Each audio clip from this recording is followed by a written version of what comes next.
Everyone, welcome to my class. तो आज हम लोग देखेंगे क्लास 9 का डेमोक्रेटिक पॉलिटिक्स का चैप्टर 3 इलेक्टोरल पॉलिटिक्स के बारे में। तो इससे पहले की क्लास में हम लोग डिस्कस किए थे वाई इलेक्शंस और जो why do we need election. तो इलेक्शन जो होते हैं वो क्यों होने चाहिए उसके बारे में डिस्कस कर चुके हैं। तो आज की क्लास में हम लोग देखेंगे what makes an election democratic.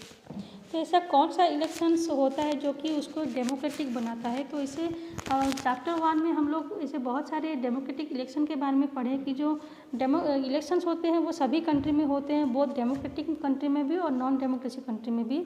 तो ऐसे में हम लोग ये कैसे डिसाइड करेंगे कौन सा इलेक्शन जो है वो डेमोक्रेटिक है और कौन सा नॉन डेमोक्रेटिक है। तो फर्स्ट चैप्टर में ऐसे बहुत सारे कंट्री का एग्जांपल था, जैसे कि चाइना हो या फिर मेक्सिको हो, वहाँ पे भी इलेक्शंस होते हैं। लेकिन क्या हम लोग ऐसे इलेक्शन को डेमोक्रेटिक इलेक्शन बोल सकते हैं? नहीं बोल सकते हैं। क्यों? क्योंकि चाइना में खाली एक ही पार्टी को परमिशन मिला है इलेक्शन कंटेस्ट करने के लिए, और वही मेक्सिको को भी जो पार्टी था वो एक ही पार्टी जो था वो हमेशा विन करता है। तो इसलिए ऐसे इलेक्शन को हम लोग डेमोक्रेटिक इलेक्शन नहीं बोल सकते हैं। तो जो कौन कौन से फीचर्स होते हैं जिसको कि हम लोग एक इलेक्शन को डेमोक्रेटिक बोलेंगे, तो उसको फिर से रिकॉल करते हैं फर्स्ट चैप्टर के जो पॉइंट्स थे। तो फर्स्ट पॉइंट यहाँ पे दिया गया है, everyone should be able to choose. This means that everyone should have one vote and every vote should have equal value. तो हर किसी के पास चूज करने के लिए राइट्स होने चाहिए, मतलब सभी के पास वोटिंग राइट्स होने चाहिए और सभी का वोटिंग राइट्स का जो है इक्वल वैल्यू होनी चाहिए। Then second, there should be something to choose from. The parties and the candidates should be free to contest elections and should be offer some real choice to the voters.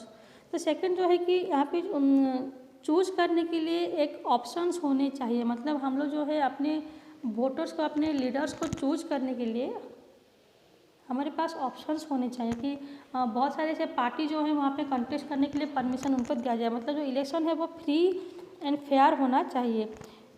Third जो है तो choice should be offered at regular intervals. Elections must be held regularly after every few years. तो जो elections होने चाहिए वो 5 years के interval में रेगुलरली होने चाहिए।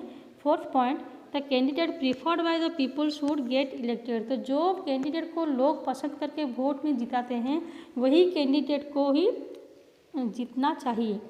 Then fifth, the election should be conducted in a free and fair manner where people can choose as they really wish. तो जो इलेक्शंस होते हैं वो फ्री एंड फेयर मैनर में होना चाहिए, मतलब उनको अपने पार्टी को कैंपेनिंग करने का परमिशन देना चाहिए, उनको न्यूज़ चैनल्स में वो प्रचार करने का उनको परमिशन देना चाहिए। तो उनको जो इलेक्शंस होते हैं वो फ्री एंड फेयर मैनर में हो, ताकि कोई भी पार्टी जो है वो सही में विन कर सके।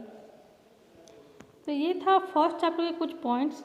अब देखते हैं, is it good to have political competitions. तो पॉलिटिकल कॉम्पिटिशन्स होना अच्छा होता है या नहीं।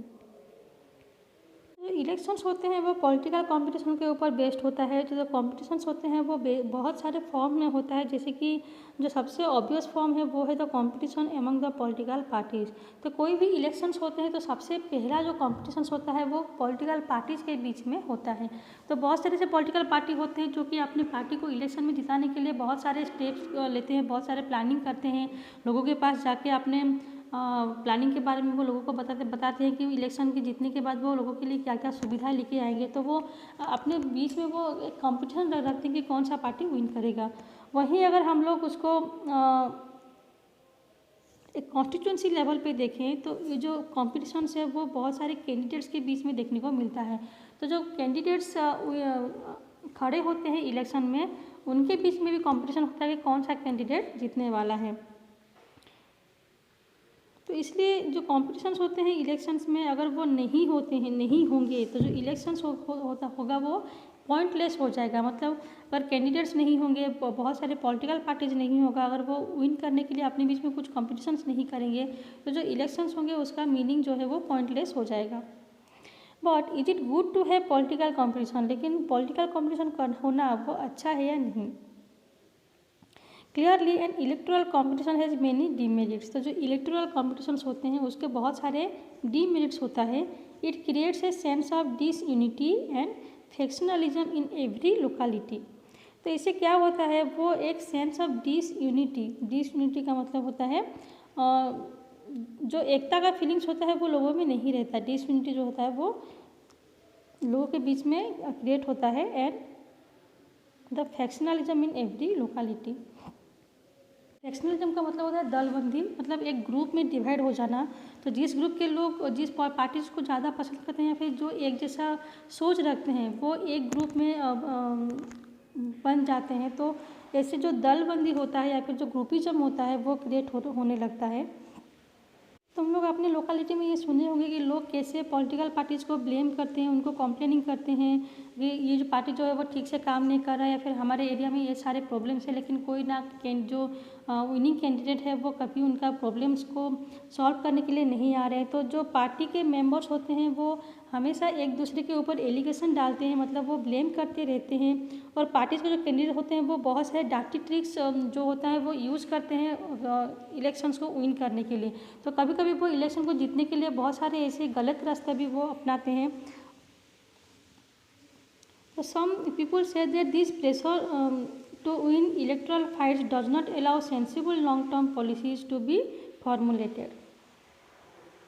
तो कुछ लोगों का ये मानना है कि ये जो प्रेशर होता है पार्टी को जीतने का, मतलब कौन से ऐसे वे अपना से वो पार्टी वो इलेक्शन जीत सकेंगे।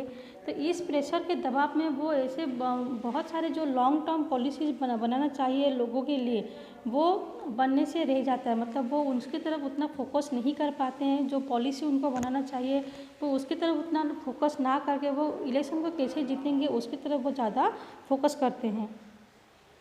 हमारे कॉन्स्टिट्यूशन मेकर को ये पहले से ही पता था कि जो इलेक्शन में जो कॉम्पिटिशन्स हैं वो ऐसे फ्यूचर में होने वाले हैं, इसलिए उन्होंने हमारे फ्यूचर लीडर को चूज करने के लिए फ्री एंड फेयर कंपटीशन जो है इलेक्शन में उसको चूज किया था। तो उन्होंने ऐसा किया था क्योंकि उनको पता था कि ये सिस्टम जो है वो कंट्री के को लंबे समय तक रन करने के लिए हेल्पफुल रहेगा।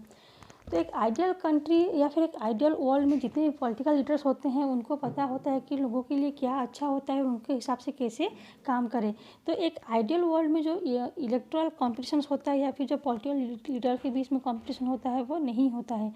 लेकिन एक रियल वर्ल्ड जो होता है, मतलब जो कि सच्चाई होता है, वो उसका उल्टा होता है। क्योंकि रियलिस्टिक में हर कोई पॉलिटिकल पार्टी या फिर हर कोई जो पॉलिटिकल लीडर्स है वो ये दिखाने की कोशिश करते हैं कैसे उनके पॉलिटिकल पार्टी दूसरे पार्टी से बेहतर हो या फिर कैसे वो हर एक इलेक्शन में विन करें। तो कुछ लोग जो होते हैं वो लोगों के उनके डिज़ायर या फिर उनकी जो इच्छा होता है या फिर उनके जो जो नीड्स होता है उसको फुलफ़िल करने की वजह से वो अपने हिसाब से अपने प्लानिंग को एग्जीक्यूट करने की कोशिश करते हैं। तो उससे क्या होता है वो लोगों के लिए उतना अच्छा काम नहीं कर पाते जितना कि उनको करना चाहिए। तो इसलिए जो रियल लाइफ सिचुएशन को डील करने के लिए जो एक वे है वो ये है कि जो पॉलिटिकल लीडर्स है उनका जो नॉलेज है या फिर जो कैरेक्टर है उसको रेगुलरली चेक किया जाए फिर या फिर उनको इम्प्रूव किया जाए। या फिर जो और एक वे है जिससे कि हम लोग पॉलिटिकल लीडर्स को ये दिखा सकते हैं कि कौन से वे से उनको अच्छा काम करना चाहिए और कौन से वे से उनको अच्छा काम नहीं करना चाहिए। तो वो ये है कि उनको उनके अच्छे काम के लिए रिवॉर्ड्स देना चाहिए और उनको गलत काम के लिए पनिशमेंट देना चाहिए। तो जो रिवॉर्ड्स और पनिशमेंट देता है वो कौन लोग देते हैं, वो पीपुल या फिर जो लोग होते हैं, सिटीजन होते हैं, वही देते हैं। तो जब लोगों को कोई पॉलिटिकल लीडर्स पसंद आते हैं तो वो उनको अगले इलेक्शन में फिर से वोट दे के जिताते हैं, तो वो उनके लिए रिवॉर्ड होता है। अगर कोई पॉलिटिकल लीडर्स किसी को पसंद नहीं आते हैं तो वो अगले 5 साल बाद उनको इलेक्शन में वोट ना दे के दूसरे किसी को चूज़ करते हैं। तो जब वो इलेक्शन में हार जाते हैं तो उनके लिए वो पनिशमेंट के जैसा रहता है। और यही काम जो है वो इलेक्टोरल कंपटीशन भी करता है, क्योंकि इलेक्टोरल कॉम्पिटिशन्स होते हैं तभी जाके जो पॉलिटिकल लीडर्स होते हैं वो खुद को बेहतर दिखाने के लिए लोगों के लिए अच्छा काम करते हैं। तो जो होता है कॉम्पिटिशन्स होता है वो पॉलिटिकल लीडर्स के लिए या फिर जो पॉलिटिकल पार्टीज होते हैं उनके लिए एक एनकरेजमेंट जैसा काम करता है। उनको वो एनकरेज करता है कि तुम लोग अच्छा काम करोगे तभी जाके तुमको लोग पसंद करेंगे और इलेक्शन में तुमको विन कराएंगे या फिर जिताएंगे। तो ये था इज इट गुड टू है पॉलिटिकल कॉम्पिटिशन के बारे में। नेक्स्ट देखते हैं हम लोग what is our system of elections. तो हमारे कंट्री में जो इलेक्शंस होते हैं क्या हम उसको एक डेमोक्रेटिक इलेक्शन बोल सकते हैं? तो इसके आंसर देखने के लिए हम लोगों को ये चैप्टर पूरा पढ़ना पड़ेगा। तो तो हमारा जो इंडिया होता है उसमें इलेक्शंस होते हैं, एक लोकसभा इलेक्शन होता है, दूसरा होता है विधानसभा या फिर जो लेजिस्लेटिव असेंबली हम लोग बोलते हैं, दो टाइप के इलेक्शंस होते हैं जो कि हर 5 साल बाद होता है, रेगुलरली आफ्टर एवरी 5 ईयर्स।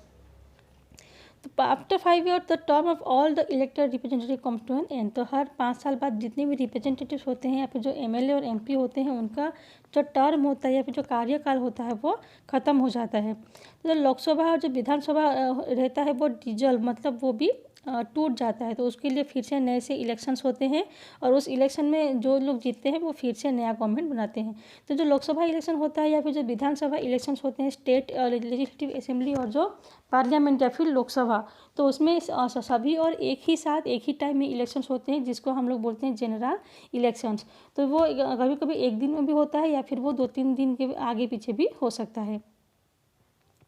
जब कोई कॉन्स्टिट्यूंसी में या फिर किसी एरिया में कोई एमएलए या एमपी के डेथ होता है, वो उनका जो सीट होता है वो वैकेंट हो जाता है या फिर किसी और रीजन के वजह से अगर उनका सीट जो है वो खाली रहता है तो उसके लिए अलग से इलेक्शन करवाना पड़ता है जिसको हम लोग बोलते हैं बाय इलेक्शन। तो हम लोग इस चैप्टर में जो है जनरल इलेक्शन के बारे में ज़्यादा फोकस करेंगे। तो इसके बाद देखते हैं इलेक्टोरल कॉन्स्टिट्यूंसी। तो सबसे पहले चैप्टर में हम लोग जो पढ़े तो हम लोग हरियाणा के बारे में पढ़ रहे थे। तो उसमें जो 90 कॉन्स्टिट्यूंसी था उसमें कैसे 60 सीट्स में लोकदल जो था वो पार्टी विन किए थे। तो हम लोग हरियाणा के जो 90 रिप्रेजेंटेटिव के बारे में पढ़े, 90 एमएलए के बारे में पढ़े, तो हमारे दिमाग में एक क्वेश्चन आता है कि जो 90 एमएलए होते हैं उनको हम लोग ही वोट देके जिताए थे। तो इसका मतलब हरियाणा में जितने भी लोग थे सभी लोग 90 एमएलए को वोट दिए थे क्या? अगर ऐसा होगा तो जो इलेक्शंस होते हैं वो बहुत ही डिफ़िकल्टी हो जाएगा, है कि नहीं? तो इसलिए देखो जो 90 एमएलए जीते तो उनके लिए अलग अलग एरिया या फिर अलग अलग कॉन्स्टिट्यूंसी बनवाए गए थे। तो हर एक कॉन्स्टिट्यूंसी से एक एक एमएलए स्टैंड किए थे। तो the country is divided into different areas for purpose of elections. These areas are called electoral constituency. तो इलेक्शंस के लिए जो इंडिया है उसको अलग अलग एरिया में डिवाइड किया गया है और उसी एरिया को ही बोलते हैं इलेक्टोरल कॉन्स्टिट्यूंसी। और जो वोटर उस एरिया में खड़े होते हैं, जो जिस कॉन्स्टिट्यूंसी को वो रिप्रेजेंट करते हैं, वो उसी एरिया के रिप्रेजेंटेटिव कहलाते थे। तो एक कॉन्स्टिट्यूंसी से एक रिप्रेजेंटेटिव स्टैंड करते हैं। For Lok Sabha elections the country is divided into 543 constituency. तो लोकसभा के लिए इंडिया को 543 कॉन्स्टिट्यूंसी में डिवाइड किया गया, मतलब 543 अलग अलग एरिया से अलग अलग रिप्रेजेंटेटिव स्टैंड करते हैं इलेक्शन के लिए। The representative elected from each constituency is called a member of parliament और एन एमपी। और हर एक एरिया से जो लोग स्टैंड करते हैं इलेक्शन को कंटेस्ट करने के लिए और जो लोग विन करते हैं तो उसको बोलते हैं मेंबर ऑफ पार्लियामेंट या फिर उनको शॉर्ट में बोलते हैं एमपी। तो हमारा जो कॉन्स्टिट्यूंसी है लोकसभा कॉन्स्टिट्यूंसी और हमारे एरिया के जो एमपी है वो है बसंत पंडा, सबको पता होगा। So one of the features of a democratic election is that every vote should have equal value। तो इसका एक स्पेशल फीचर ये है कि सभी लोगों का जो है 1 वोट 1 वैल्यू होता है, चाहे वो कोई भी पर्सन हो या फिर कोई भी लोग हो, सभी लोगों का वोट का इक्वल वैल्यू रहता है। उसी तरह जो स्टेट होते हैं उनको भी ऐसे छोटे छोटे कॉन्स्टिट्यूंसी में डिवाइड किया जाता है लाइक द लोकसभा इलेक्शंस। तो उसमें भी हर एक एरिया से एक एक रिप्रेजेंटेटिव खड़े होते हैं जिनको हम लोग बोलते हैं मेंबर ऑफ लेजिस्लेटिव असेंबली और इन शॉर्ट उनको बोलते हैं MLA. So each parliamentary constituency has with in its several assembly constituency. तो हर एक पार्लियामेंट्री कॉन्स्टिट्यूंसी के अंदर और भी बहुत सारे असेंबली कॉन्स्टिट्यूंसी होते हैं।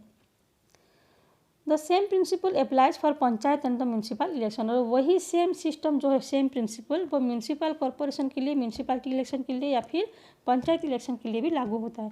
तो एक ही सिस्टम जो है वो हर एक तरह के इलेक्शन के टाइप में वो लागू होता है, चाहे वो कंट्री के लिए हो, चाहे वो स्टेट के लिए हो, म्यूनसिपलिटी इलेक्शन के लिए हो या फिर लोकल गवर्नमेंट इलेक्शन के लिए हो। तो सभी लोगों का जो रिप्रेजेंटेटिव चूज करने का तरीका होता है वो सेम होता है। तो जैसे म्यूनसिपलिटी या फिर जो पंचायत लेवल में होता है, हर एक एरिया को एक एक वार्ड में डिवाइड किया जाता है और उसी वार्ड से जो लोग खड़े होते हैं उनको वार्ड मेंबर बोला जाता है। तो कभी कभी जो कॉन्स्टिट्यूंसी होता है उसको हम लोग सीट के हिसाब से काउंट करते हैं। तो एक कॉन्स्टिट्यूंसी को एक सीट बोलते हैं। तो ऐसे अगर किसी कॉन्स्टिट्यूंसी को अगर 70 या फिर 80 एरिया में डिवाइड किया गया है तो हम लोग उसको बोलते हैं 80 सीट या फिर 70 सीट उसमें है बोल के। जब हरियाणा में लोकदल ने 60 सीट में विन किया था, it means that candidate of Lokdal won in 60 assembly constituency in the state and this Lokdal had 60 MLA in the state assembly. तो वो लोग जो थे 60 MLA विन किए थे, और उसका मतलब होता है कि वो लोग असेंबली में 60 सीट पे जीत हासिल किए थे।